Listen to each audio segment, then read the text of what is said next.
Good morning, dear students. Today we are here with our social science topic, that is chapter 10, Organs of Government, part 7. Oh my god, we have reached a lot. We have reached to part 7, right? So we can say we have discussed a lot about organs of government, right? So lastly, we have discussed all about state executives, right? We have gone through the state executives. हमने legislature at the state level देख लिया and then after हमने parliamentary executives के बारे में discussion की, right. Central executives के बारे में डिस्कशन की, that is president, vice president and prime minister. Then we had moved on to the state executive, और स्टेट एग्जीक्यूटिव में the governor, the chief minister and the council of ministers तक हमने discuss किया था. I hope वो सारे lectures आपको समझ में अच्छे से आए हो.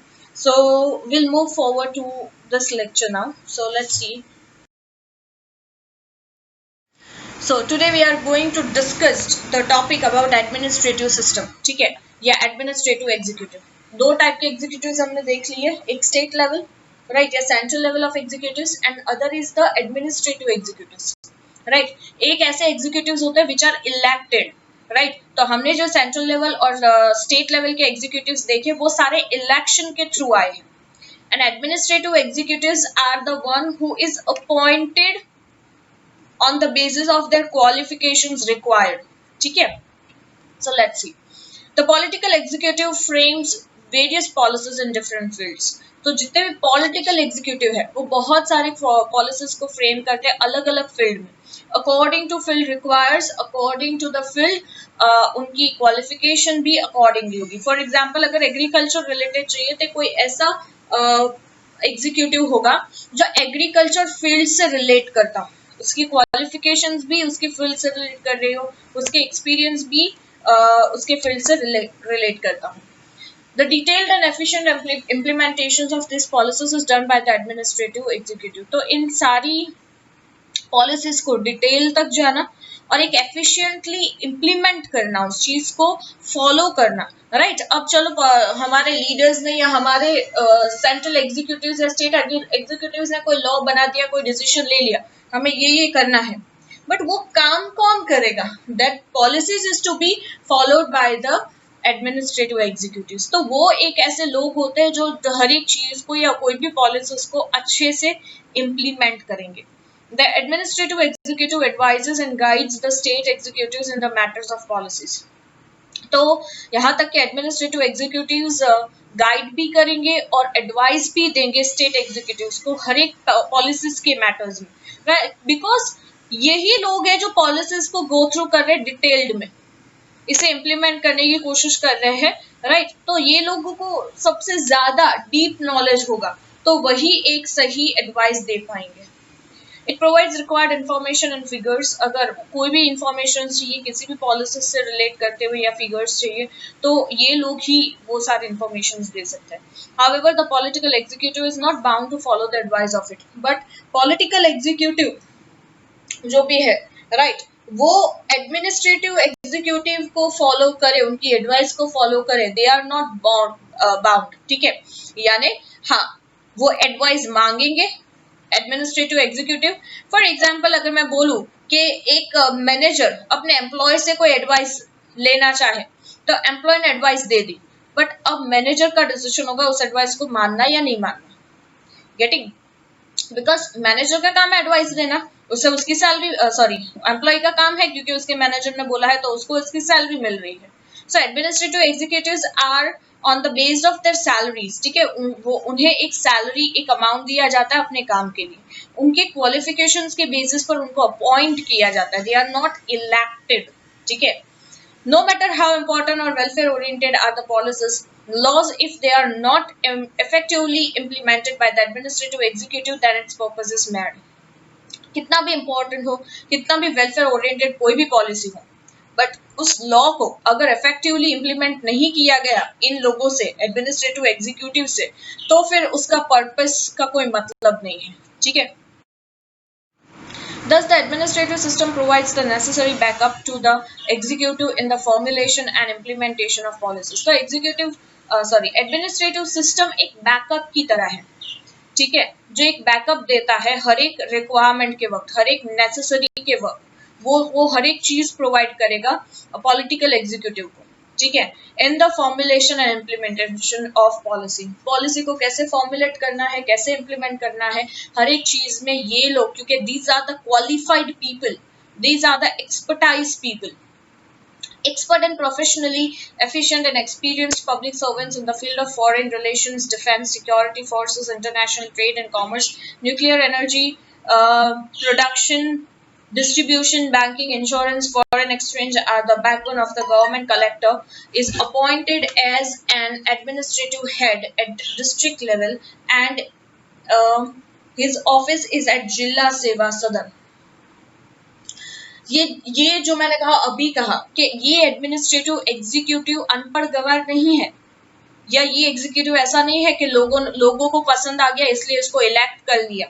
ये एग्जीक्यूटिव पढ़ा लिखा है, ये एग्जीक्यूटिव के पास एक्सपर्टाइज नॉलेज है, he is a very professional for his work, right, वो एफिशिएंट है, वो एक्सपीरियंस्ड है, वो एक ऐसा पब्लिक सर्वेंट है गेटिंग जो फॉरेन रिलेशंस को भी मेंटेन कर सकता है, डिफेंस, सिक्योरिटी और जितनी भी हमने चीजें पढ़ी इन सबको वो मेंटेन, वो उसकी अपनी एक एक्सपर्टीज होती है इसको हैंडल करने की। तो ये एडमिनिस्ट्रेटिव एग्जीक्यूटिव एक बैकबोन का काम करता है गवर्नमेंट के लिए।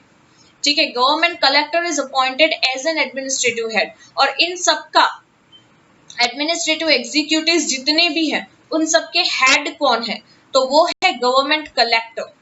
तो गवर्नमेंट कलेक्टर को अपॉइंट किया जाता है, एडमिनिस्ट्रेटिव हेड बनाया जाता है उसे, राइट, और वो भी डिस्ट्रिक्ट लेवल, और इनकी जो ऑफिस होती है वो होती है जिला सेवा सदन। ठीक है, the expertise and knowledge, administrative insight, broad experience, prediction, administrative efficiency helps them to carry out the administration effectively. इन लोगों का नॉलेज, उनका एक एडमिनिस्ट्रेटिव इनसाइट, उनके जो देखने का नजरिया, एक ब्रॉड एक्सपीरियंस जो है, वो चीज को प्रिडिक्ट करना जानते हैं कि फ्यूचर अजम्पशंस क्या होने चाहिए।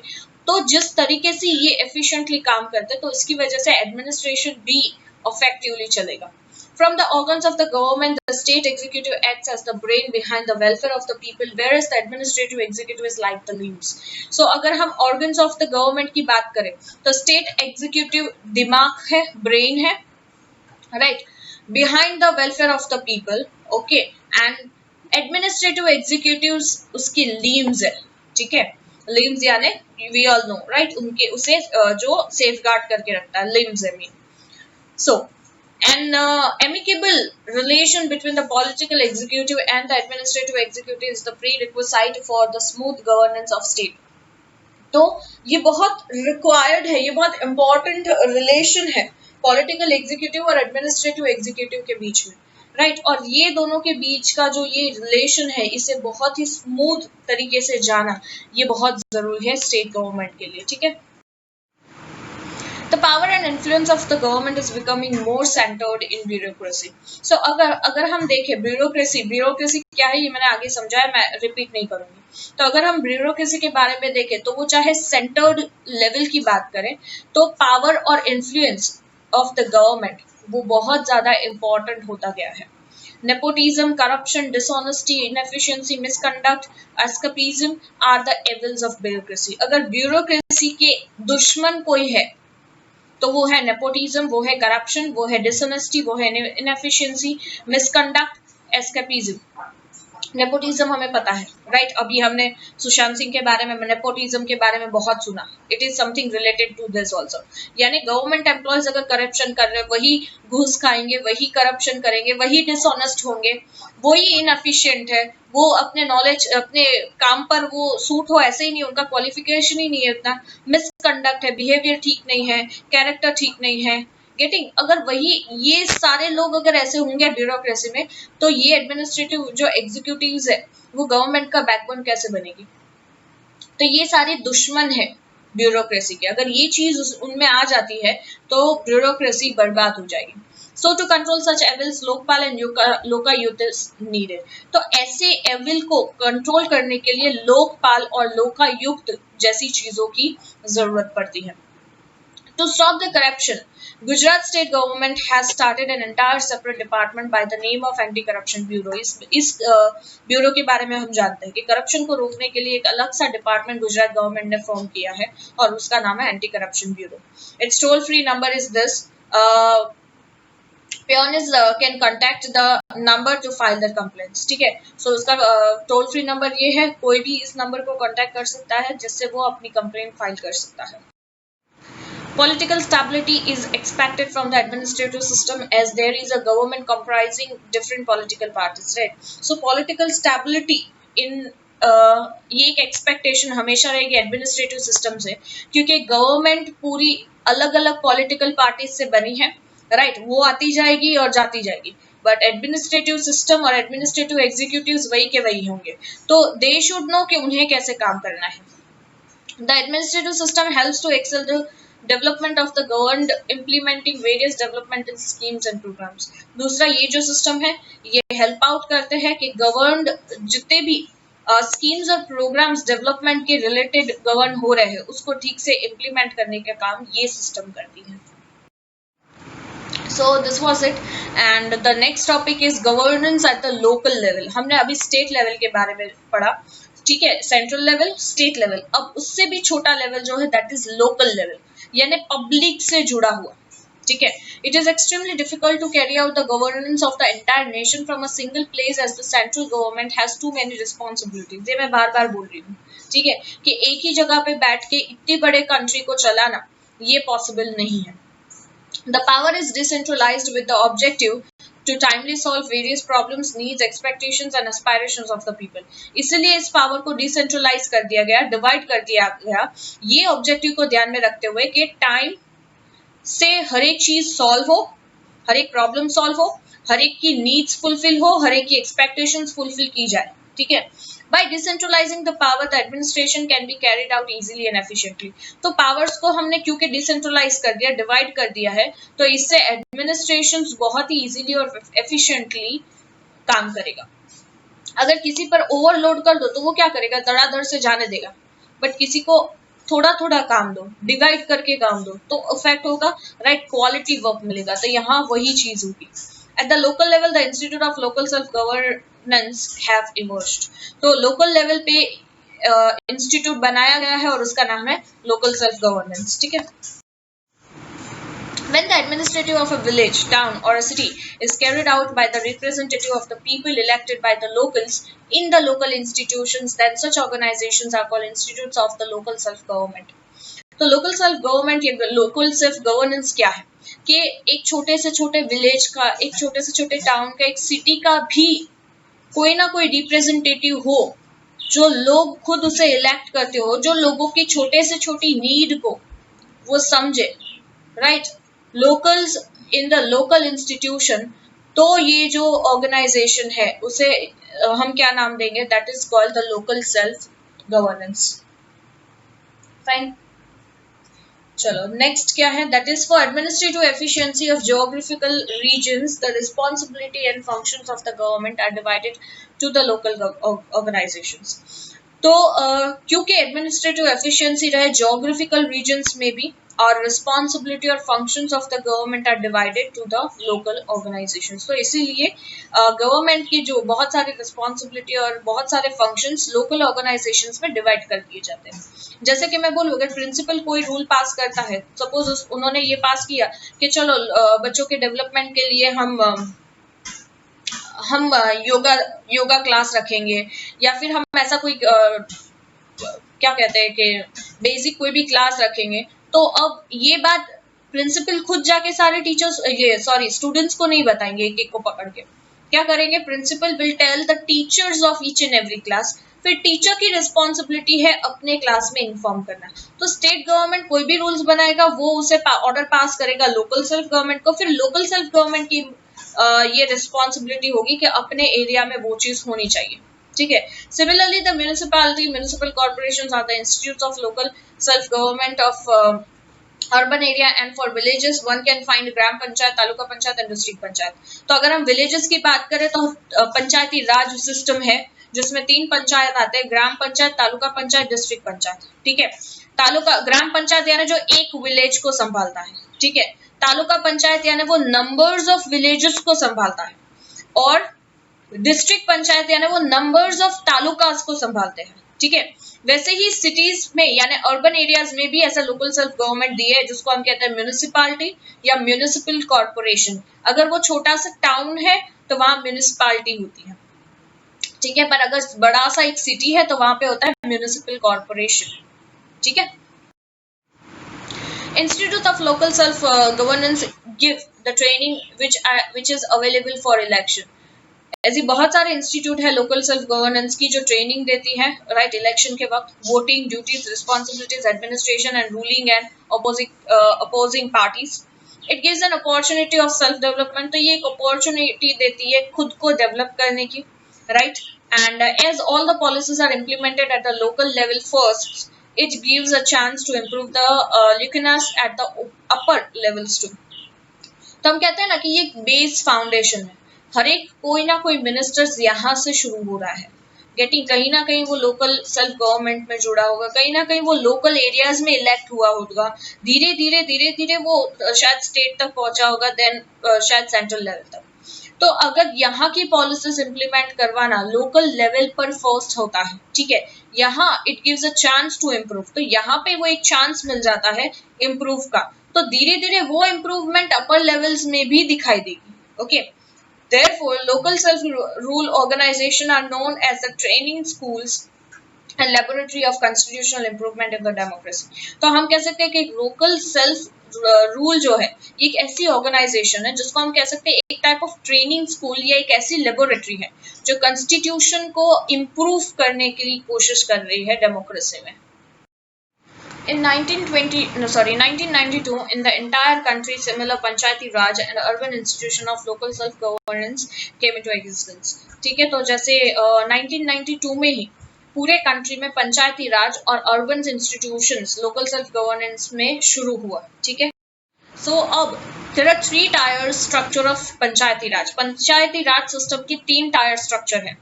ठीक है, उसमें से first comes institutions of local self governance at the rural level. Rural level का लोकल सेल्फ गवर्नेंस देखते हैं। Gram panchayat, taluka panchayat and district panchayat is an administrative structure. तो इसके 3 पार्ट है। ठीक है, रूरल लेवल की बात करें तो 3 पार्ट है, gram panchayat, taluka panchayat, district panchayat. Each organization is mutually joint from top to bottom. हर एक ऑर्गेनाइजेशन एक दूसरे से जुड़ी हुई है। जैसे ग्राम पंचायत यानी the question of one village. ठीक है, ऐसे नंबर्स ऑफ ग्राम पंचायत होंगे। तालुका पंचायत यानी वो सारे विलेजेस को मिला के एक तालुका बनता है, और डिस्ट्रिक्ट पंचायत का मतलब होता है ऐसे नंबर्स ऑफ तालुकास को मिलाओगे तो एक डिस्ट्रिक्ट बन जाएगा। ठीक है, सो हर एक ऑर्गेनाइजेशन म्यूचुअली एक दूसरे से जुड़ी हुई है from top to bottom at all the levels of Panchayati Raj in order that the local developmental tasks, schemes and welfare oriented programs are carried out efficiently. These organizations are provided with required funds and means. Right, तो ये पूरा जो पंचायती राज का जो level है उससे चलाने के लिए उनके पास बहुत सारे लोकल डेवलपमेंट टास्क होते हैं, स्कीम होते हैं, वेलफेयर होते हैं कि विलेज में स्कूल नहीं है तो एजुकेशन सिस्टम बढ़ाना है, अगर वहां पे पानी की दिक्कत है तो कहाँ से पानी लाया जाए। तो ऐसे जो भी छोटे छोटे इश्यूज है, राइट, उससे सॉर्ट आउट करने की उनकी ये कोशिश होती है, और उनके लिए उन्हें रिक्वायर्ड फंड्स और जो भी रिलेटेड मीन्स है वो सब कुछ प्रोवाइड किया जाता है। There is a chief of the district panchayat and various chairmen of the various committees of the district panchayat, whereas the administrative head is the district development officer, that is DDO, and the main office of the district panchayat is situated at the district headquarters। तो इसके chief भी है, district panchayat के chief भी है, इसके अलावा various chairman भी है, बहुत सारी कमिटीज भी है। जैसे डिस्ट्रिक्ट पंचायत है, डिस्ट्रिक्ट पंचायत का एडमिनिस्ट्रेटिव हेड है, राइट, डिस्ट्रिक्ट पंचायत इलेक्शन से होगा। ठीक है, बट जो एडमिनिस्ट्रेटिव हेड है वो अपॉइंटेड होगा। ठीक है, ये प्रेसिडेंट अपॉइंट करते हैं या गवर्नर अपॉइंट करता है। ठीक है, सो एडमिनिस्ट्रेटिव हेड कौन होगा, उनको क्या कहेंगे, अगर डिस्ट्रिक्ट लेवल पे है तो हम कहेंगे district development officer, DDO। Remember, these are not elected district DDO district development officer elect नहीं होते क्योंकि ये एडमिनिस्ट्रेटिव एग्जीक्यूटिव है, ये सैलराइड पर्सन है, इसको अपॉइंट किया जाता है जैसे उसको एक जॉब मिली हो। एंड द मेन ऑफिस, और इसकी मेन ऑफिस जो डिस्ट्रिक्ट पंचायत की होगी वो होगा उसका डिस्ट्रिक्ट हेडक्वार्टर, ठीक है। अब similarly the leader of the elected wing of the taluka panchayat is called president and the head of the administrative wing is called taluka development officer। अब हम पहले हमने डिस्ट्रिक्ट के बारे में पढ़ा, अब district is the first level, ये सबसे बड़ा लेवल है। डिस्ट्रिक्ट के बाद सेकेंड लेवल जो उससे थोड़ा छोटा, ठीक है। डिस्ट्रिक्ट में तालुकाज आ गए और विलेज दोनों इंक्लूडेड है, ठीक है। अब तालुका की बात करते हैं, तो तालुका का जो विंग है, राइट, वो उसके लीडर्स भी इलेक्ट होके आते हैं जिसको हम तालुका पंचायत कहते हैं, और उसके लीडर को हम कहेंगे प्रेसिडेंट। अब यहाँ पे भी एक एडमिनिस्ट्रेटिव ऑफिसर होगा, ठीक है, जो अपॉइंट होगा, जिसको कहेंगे तालुका डेवलपमेंट ऑफिसर टीडीओ, ठीक है। तो तालुकाज में क्या होता है, नंबर्स ऑफ विलेजेस मिलके एक तालुका बनता है, ठीक है। एट द लोअर लेवल अब आते हैं विलेज लेवल पे, यानी ग्राम पंचायत की बात करते हैं। तो ग्राम पंचायत का हेड कौन होता है, लोअर लेवल में कौन होता है, दैट इज सरपंच, जो भी इलेक्ट होके आता है बाय द पीपल। और इसका भी एक एडमिनिस्ट्रेटिव हेड होता है जिसको हम कहते हैं तलाटी कम मिनिस्टर। तलाटी कम मिनिस्टर ग्राम पंचायत का अपॉइंटेड एडमिनिस्ट्रेटिव हेड है। तालुका पंचायत का अपॉइंटेड एडमिनिस्ट्रेटिव हेड होगा तालुका डेवलपमेंट ऑफिसर, और डिस्ट्रिक्ट का अपॉइंटेड एडमिनिस्ट्रेटिव हेड होगा DDO, that is district development officer, ठीक है। सो तलाटी का मिनिस्टर एंड ही हैंडल्स, तो वो सारी पंचायत की एडमिनिस्ट्रेशंस को हैंडल करेगा, मतलब ग्राम पंचायत की। The village in which the election and the sarpanches are unanimously elected or declared as samras villages and they are honoured by a prize. तो जो भी विलेज में इलेक्शन होगा, जो भी सरपंच इलेक्ट होंगे, राइट, तो उन्हें समरस विलेजेस कहा जाएगा, डिक्लेयर किया जाएगा, और उन्हें ऑनर किया जाएगा बाय अ प्राइज। अब यहाँ पे देखो कि पूरा एक सिस्टम दिया है, इंडियन कॉन्स्टिट्यूशन, देन उसके नीचे आता है second organ of government. Second organ of government क्या है, दैट इज एग्जीक्यूटिव, ठीक है। फर्स्ट ऑर्गन ऑफ गवर्नमेंट क्या था, legislature, second is executive. Executive दो टाइप के हैं, ठीक है, एक है सेंट्रल लेवल, दूसरा है स्टेट लेवल। बट इसके अलावा और एक थर्ड टाइप भी है जो है institutions of local self governance. Okay, local self governance. Local self governance में कौन होता है, लोकल सेल्फ गवर्नमेंट में होता है रूरल लेवल और अर्बन लेवल। अब आजू बाजू में देखो गवर्नर और चीफ मिनिस्टर, ये स्टेट लेवल पे, ठीक है, और लेजिस्लेटिव असेंबली और सेक्रेटेरिएट। अब ये देखो कि इंस्टीट्यूशंस ऑफ ये जितने भी हमने पढ़े उसको दो पार्ट में डिवाइड किया गया। एक आता है पॉलिटिकल एग्जीक्यूटिव, दूसरा आता है एडमिनिस्ट्रेटिव एग्जीक्यूटिव।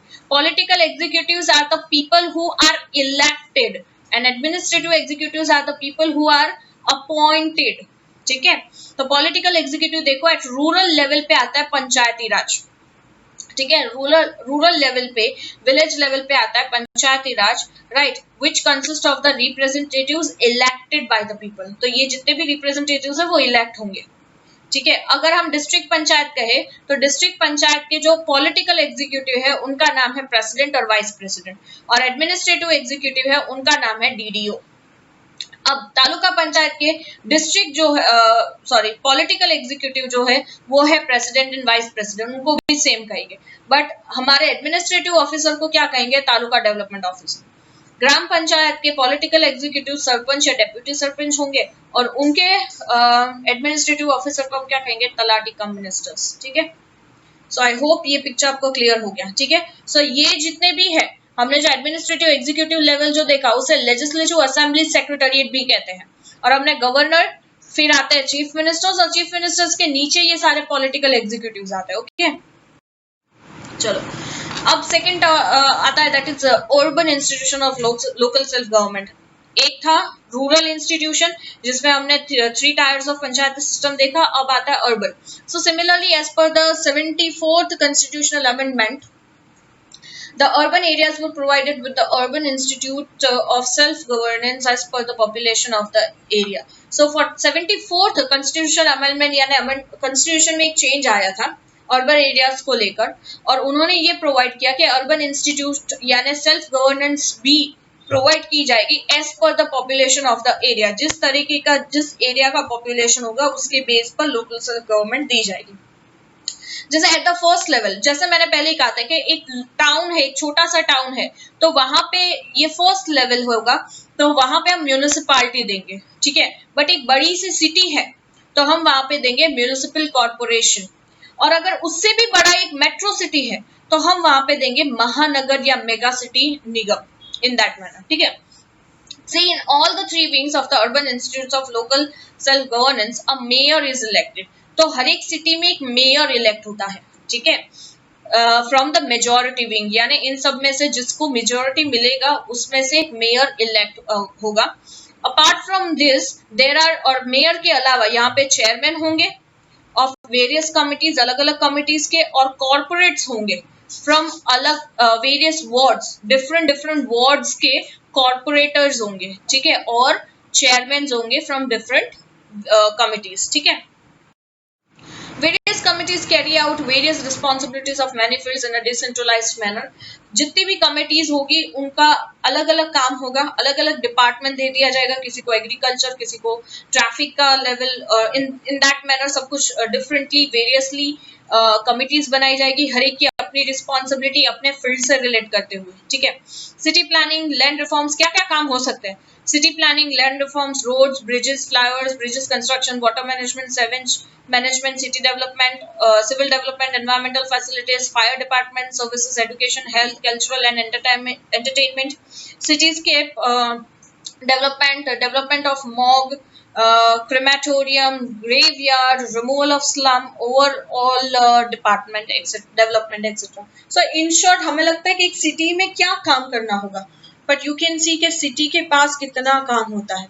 सिटी को प्लान करना, लैंड रिफॉर्म्स बनाना, रोड्स ठीक ठाक बनाना, ब्रिजेस बना, बहुत एक्सीडेंट्स हो रहे हैं, ब्रिजेस बनाओ, फ्लाईओवर्स बनाओ, राइट, ब्रिजेस को कंस्ट्रक्शन करवाना, वाटर मैनेजमेंट करना, सेवेज मैनेजमेंट करना, गटर ड्रेनेज की जो इश्यूज होती है गटर भरने की बारिश में, वो सब, सिविल डेवलपमेंट करना, एक एनवायरमेंटल फैसिलिटीज देना, फायर डिपार्टमेंट सर्विस को हैंडल करना, वहां का एजुकेशन और हेल्थ सिस्टम देखना, कल्चरल एंड एंटरटेनमेंट प्रोग्राम्स रखने, ठीक है, सिटीस्केप डेवलपमेंट, ओवरऑल सिटी का डेवलपमेंट कैसे करना है, राइट, डेवलपमेंट ऑफ मॉग।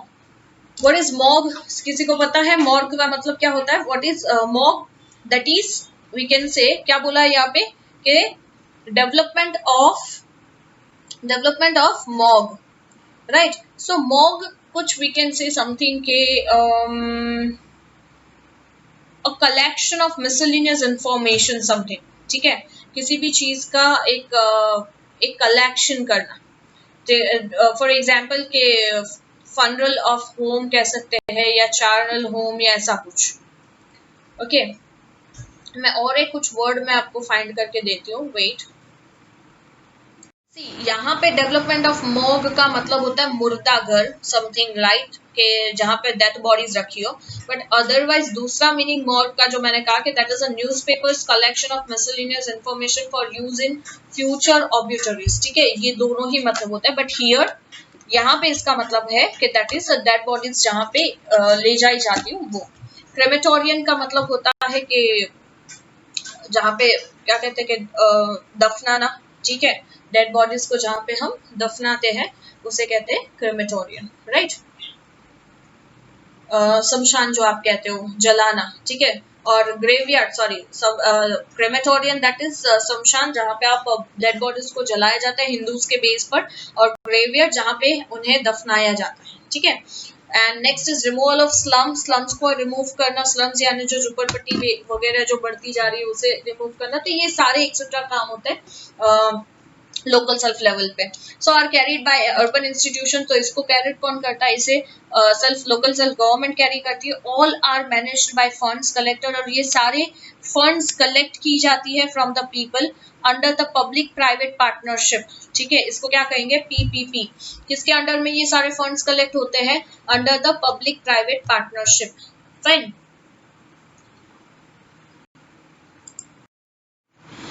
सो जैसा मैंने कहा कि public private partnership funds collect करता है, एज वेल एज जितने भी टैक्सेस कलेक्ट होते हैं लोगों से और गवर्नमेंट ग्रांट्स जो मिलती है उसके बेस पर ये एक type of source of income है इनकी। और वो सारा खर्चा ये सारे डेवलपमेंट्स में किया जाता है, इन पैसों को वहां यूटिलाइज किया जाता है। ठीक है, कहाँ से उन्हें इनकम मिलती है, या तो पब्लिक प्राइवेट पार्टनरशिप होती है, पब्लिक इंडस्ट्री और प्राइवेट की दोनों की मिलकर एक पार्टनरशिप होती है। इसके अलावा टैक्सेस जो भी लोगों के पास से आता है उस पर्टिकुलर एरिया का, एक पर्टिकुलर सिटी का जितना भी टैक्स कलेक्ट होता है उससे, और गवर्नमेंट ऊपर से जो ग्रांट देगी, ठीक है, जैसे स्टेट गवर्नमेंट ग्रांट देगी तो उसके बेस पर। So the administrative head of the municipal corporation is known as, तो municipal corporation का administrative head कौन होगा, municipal commissioner.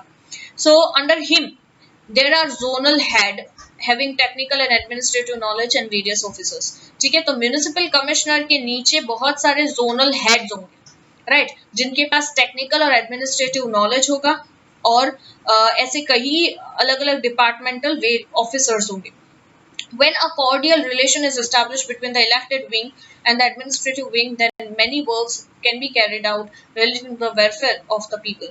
So जब एक cordial relation बने, यानी एक coordinating relation बने, या एक good establishment of relation हो elected wing और administrative यानी appointed wings के बीच में, अगर ये दोनों अच्छे से काम करें तो बहुत सारा लोगों के वेलफेयर का काम अच्छे से हो सकता है.